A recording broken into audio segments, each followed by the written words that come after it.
to pop on. Look at me. It's 9 p.m.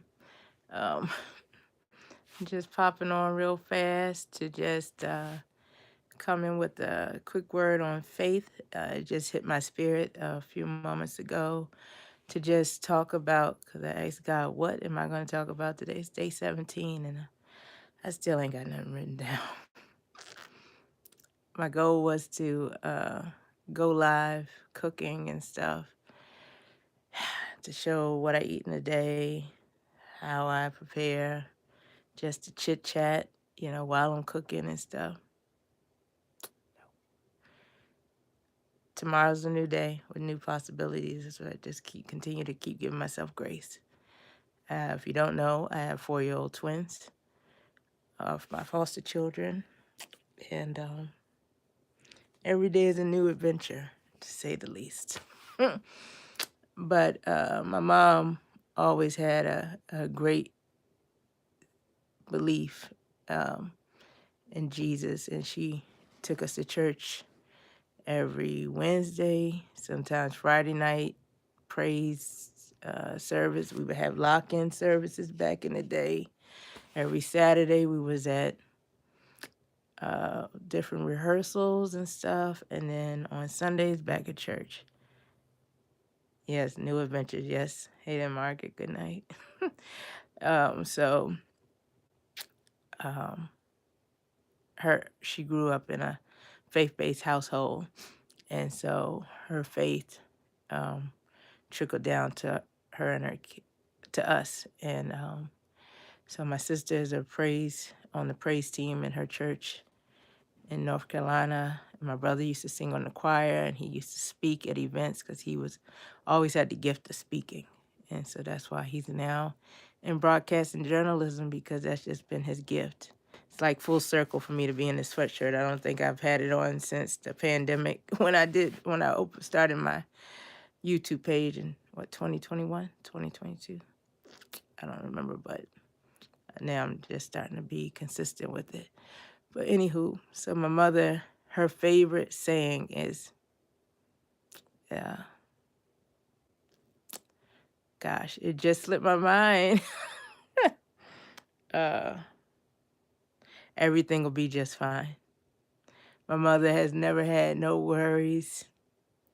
Never do I see her ever.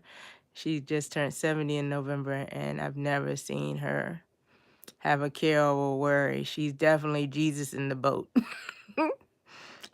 So she's definitely is a pioneer to build my faith. And before this whole, pandemic and all of this manifest videos, like I don't even know what that is. I don't know what exactly that means, but I've always been a person to pray, believe it, and ye shall receive it.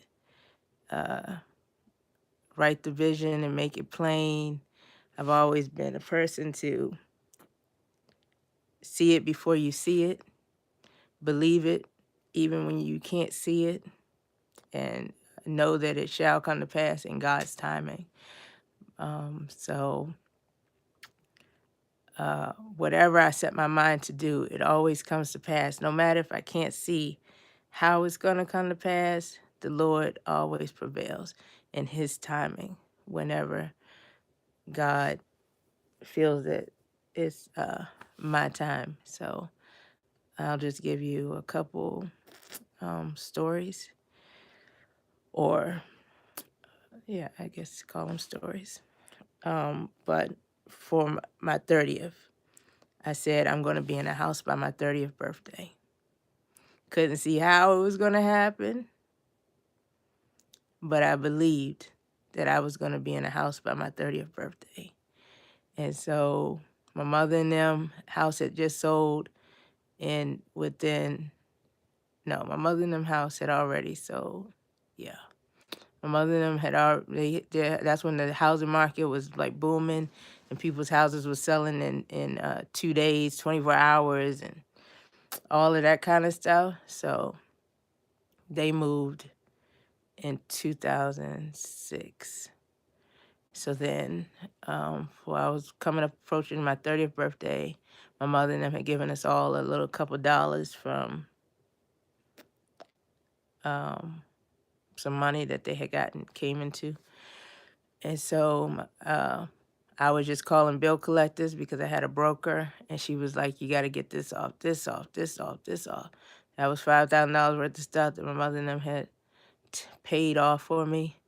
And then she was like, you still got to get this off, this off, this off. So at the time, I could afford a home in Washington, D.C., but it was going to be a fixer-upper, and I would just be living in the fix-up, not knowing when I would be able to get it fixed up in a really bad, dangerous neighborhood. And at that time, I was working. One day I had to be at work at 5 a.m. The next day I had to be at work at 11 a.m. The next day I had to be at work at 10 a.m. The next day I had to be at work at 6 a.m. The next day I had to be at work at 5 a.m. So it was just uncertainties. And in Washington, D.C., if you have a garage or a driveway, you're privileged. And so, coming in and out at certain times, no certainty, being a single person, leaving out at 3 and 4 in the morning to don't know where your car, how many blocks you had to walk to get to your car. So my coworker came up to me and told me that her and her son had both signed contracts. They were getting a house built in West Virginia. And I was like, West Virginia? Like, what? And she was like, oh, Keena, it's just an hour away. And sometimes if you didn't get on the Beltway within a certain amount of time, from 2:30, I'll say 3 max, till 7 p.m., you were sitting on the Beltway. So my 15-minute ride would take me sometimes an hour or more. So most of the time, I would stop at a relative's house, take back roads. I learned back roads from Ann Washington. Or I would go to the movies. A lot of times I would go to the movies, or just go straight to somewhere, go straight to church or something, because traffic was a beast. So I was like, oh, an hour ain't nothing. So I told her, they were getting like 5-bedroom houses built. I was like, well, I don't need that much house by myself. And I was paying like $300 a month in in storage of stuff that I hadn't seen in years, didn't even know what exactly I still had in storage. So that was in May. My birthday's in July. I says, bring me the information. She said, oh, they got townhouses too in the neighborhood. So she brought the information in. I sent the email to somebody named Dave. In 24 hours, I had an email telling me, come up and choose your model. You've been accepted. When my broker was trying to tell me, get this off, get this off, get this off. So I signed the contract end of May. And a lot of things happened in my life.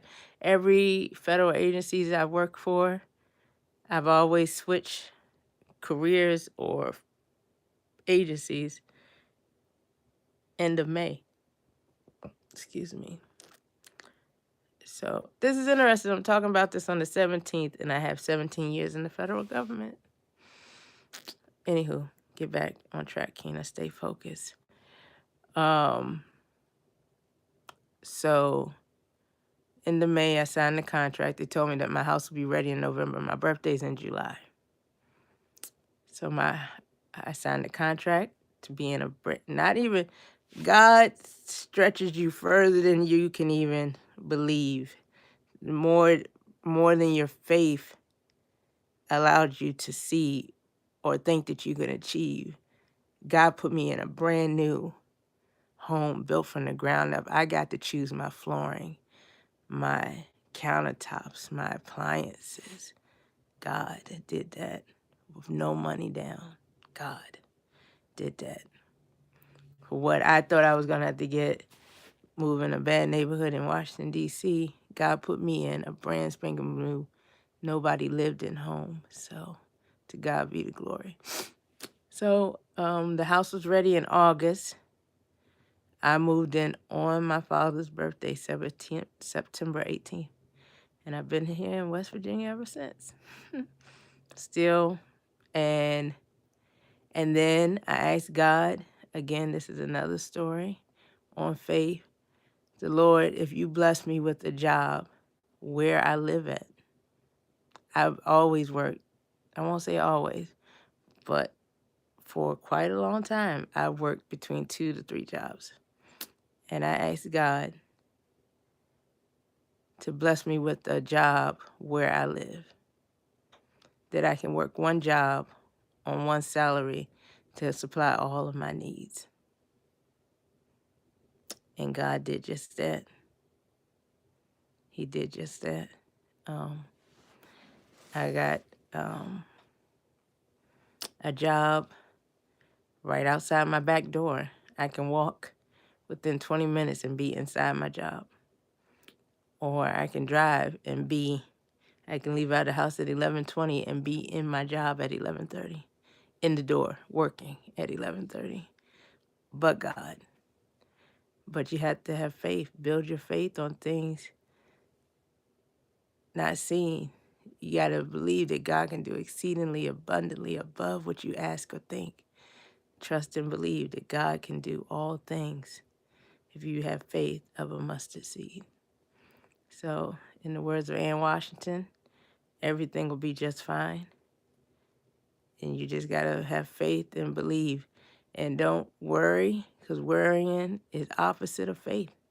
If you worry about it, then forget about it. If you don't trust that God could do what he said he's going to do, even if you can't see it, you got to believe it. You got to believe and trust in his word, for he's faithful and he can do anything, all things, all things.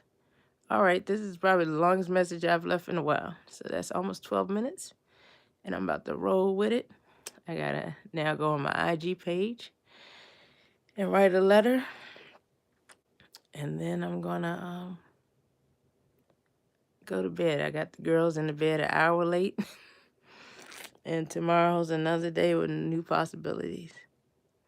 All right, everybody, peace and blessings. Good night.